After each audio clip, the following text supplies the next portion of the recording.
What's your perspective on Tether? Because we have not yet talked about Bitcoin and crypto world, but I think it's a good example to think of. Why? Because Tether more or less is quoted at par with the US dollar, but Tether doesn't have full reserve banking in dollars. Actually, they are investing in short-term dollar assets. And there's no bank run, or there have been bank runs against Tether, but they have, at least until now, they have survived to all of them. So do you think that Tether is gonna disappear at some point, or that business model can be sustainable? Well, the thing is, you remember when we were saying what is money today, I think, and I remember I mentioned it was the US government debt that is really money. And you could think of the dollar as being a derivative of the treasury more than the treasury being the derivative of the dollar, because the treasury market is much more liquid than the dollar market. So in that sense, I think you could say that holding treasury bills is the Full fiat reserve. is the fiat equivalent to full reserve. And in that case, I think it's absolutely astounding that Tether have grown to the extent that they are at. I think they're now at $130 billion, which is just mind-boggling. Because, I mean, I remember when it first came about, and initially I was extremely skeptical, and I thought, just another one of these crypto coins, and one day the government is going to shut them down. One day it's going to fall apart. One day they're going to run away with it. But it was in 2022, remember, 2.5 years ago, when there was the big crash in Bitcoin. And at that point, I think, and I had the CTO, Paolo Arduino, on my podcast. I discussed it with him. And he gave me the exact numbers of how much they had to redeem. And it's absolutely mind-blowing. They redeemed, I can't remember, but I think it was over a weekend, something like $10 billion. Or more, yeah. And I'm just trying to imagine, I mean, if you go to JP Morgan and you ask them for $10 billion in a weekend, you know, the entire US banking system will probably collapse. Like, I mean, the central bank will probably put you in a room and shut you up and put a gun to your head and tell you, shh, don't tell anyone. And we're going to see what we can do. And we're going to try and keep this. And they're going to have to go crazy. And yet for the Tether, they just clicked a bunch of buttons, sent a bunch of dollars to the exchanges, and everybody got their Bitcoin, everybody got their Tether redeemed. So I found it absolutely astounding, but I think it is an example of full reserve banking. Okay. You have said that currently the US Treasury are our money standard today. Can you tell us a little bit more about the fiat money standard we are in? Has it some advantage? What are the disadvantages or most important disadvantages that we are suffering about? Yeah, so that was my second book, the fiat standard.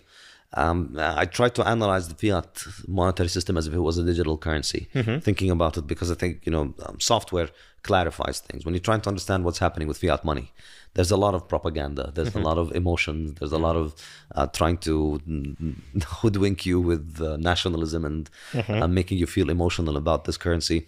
But, software gets rid of all the emotion. So trying to analyze it just by drawing analogy with Bitcoin, I think is very, very instructive. The key insight that I could think of in terms of the fiat system is that in Bitcoin you mine Bitcoin through the proof of work. With gold, you mine gold by digging in.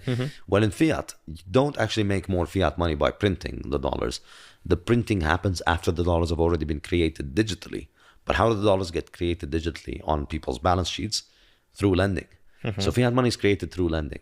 So this was really a very eye-opening realization when you realize that in the fiat monetary system, every time somebody takes out a loan from a bank that is connected to the central bank, new money is created. So more money is added onto the money supply.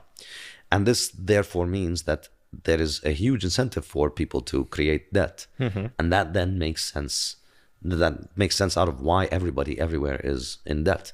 Governments get into debt, individuals get into debt, corporations have to run on debt. And it's always something that everybody finds odd. I mean, remember when you're growing up as a child, how is it that this guy's in debt and this guy's in debt and everybody's in debt and the government is in debt? Who are we owing money to? Like, who's lending all of those people? How are they all borrowing?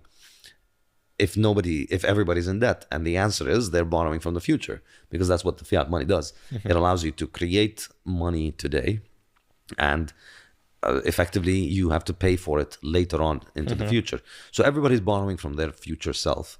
But it makes sense to borrow from your future self, even though there's a big problem in terms of taking on debt. There's a risk. You could lose your collateral. You could end up on the street if you're doing it. But it does make economic sense in the fiat system because it's creating money. So if you're trying to save money in order to buy a house, as you're saving the money, the value of the money is declining and the price of the house is going up. You'll never be able to catch up. On the other hand, if you borrow today and you pay for the house over 30 years, you've bought the house today with today's money, and then the price of the house is, as you're paying, is going to be declining because you're paying in a declining currency. So unfortunately, it makes sense for everybody to get into debt, and that's, I think, kind of depressing because before I wrote that book, I was one of the people that used to think, I don't want to get into debt. Debt is a scam. Then you understand why it makes sense because it's really just making more money. So the consequences of that have been devastating. And in the fiat standard I discuss in detail, I think the most important one for me is the impact of the reduction in the value of money and the increase in the supply on people's time preference. As the money supply increases, the amount of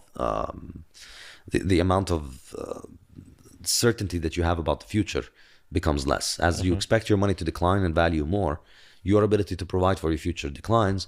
So the future becomes less certain for you, more uncertain, and therefore you become more likely to think of the present at the expense of the future. And that's the opposite of the process of civilization. As Hoppe describes it, the process of civilization is the lowering of our time preference. When we start thinking about the future, we delay gratification, we start accumulating savings, we accumulate capital, we produce for the future. So it's, in my opinion, it's no exaggeration to say that moving off gold to fiat money is reversing the process of civilization. It really is quite literally reversing the process of civilization, because the process of civilization is inextricably linked to money and to our ability to think of the future and provide for the future. And I get into all kinds of details about it and about the implications of this. People can't save, people have to get into debt, things continue to get more and more expensive. And of course, the flip side of this is that government has an enormous amount of power to then shape society as it wants, because it's taking away all of the money that you can't provide for your future self. They're taking away, and they can spend it on all kinds of crazy things. Yeah, because at the end, fiat money is funding the government. So, but if fiat money has all those features that go against, at the end, to civilization, would you replace fiat money? And in that case, what would be the alternative? Well, I think, the obvious alternative for me used to be gold, because I thought that would be the thing that would work best. And so I used to be a gold bug, and I used to think that the answer is to go off fiat and go off gold. And you keep thinking that, fiat money is going to collapse and then we're going to replace it with gold. But after a few years of thinking like that, eventually, I think I started to change my opinions a little bit, because I've begun to accept the bitter, hard to swallow truth that the fact that gold can be deactivated effectively monetarily by government is a feature. It's just, we have to accept that this is how it is. It's just, as long as governments, in my opinion, as long as governments can maintain a monopoly on banking, and they maintain a monopoly on international transfers, and they maintain a monopoly on which institutions are allowed to function as banks, then you can't monetize gold. And that's why I think gold bugs can be disappointed frequently and can continue to get disappointed, because it's not going to monetize and it's not going to be used as money unless people are able to use it for trade. And in today's world, trade is increasingly global. So we can't use it just because it's physical. I mean, there's something nice about the idea that you hold the money in your hand and it makes a sound when you drop it, and you can pay somebody. It is nice. But the vast majority of your transactions today are being conducted by people that are not at arm's reach. You're paying for your groceries to a supermarket that's a half an hour away. You're not going to send them the coin. You do it over digital payment systems. So because of that, you need a centralized system that clears and moves the gold around. And that's always going to be vulnerable for governments. And governments have figured out how to take over. And it's been a whole century that they have effectively deactivated it, and I think we need to come to terms with that. So we've got a solution for that. Before I found Bitcoin, I was one of the people that are constantly complaining and being angry and bitter about it. And you find Bitcoin and you find Zen, because that's it. We no longer need to complain. We no longer need to demand people do things. We no longer need to ask them to vote for Ron Paul or vote for this guy. It doesn't matter now. You can have your money that crosses borders, that doesn't need to be centralized, that doesn't need to go through government institutions. And I believe that's why Bitcoin has been monetizing, and that's why its market capitalization has been growing. The size of cash balances in Bitcoin have been growing. It's gone from $0 to $2 trillion in the space of only 15 years. So I think because of that, it's going to likely continue to do that. And I think as the size of cash balances grow, remember the dynamic we were mentioning earlier about how store of value, the ability to store value translates into larger cash balances. We're seeing that with Bitcoin, but we're seeing it happening at a very fast rate. So if it continues to happen another 10, 20, 30 years, who knows, the size of Bitcoin cash balances, I think, are going to become the largest cash balances in the world, at which point it becomes the most saleable good, at which point it has the lowest bid-ask spread, and at which point basically we're free.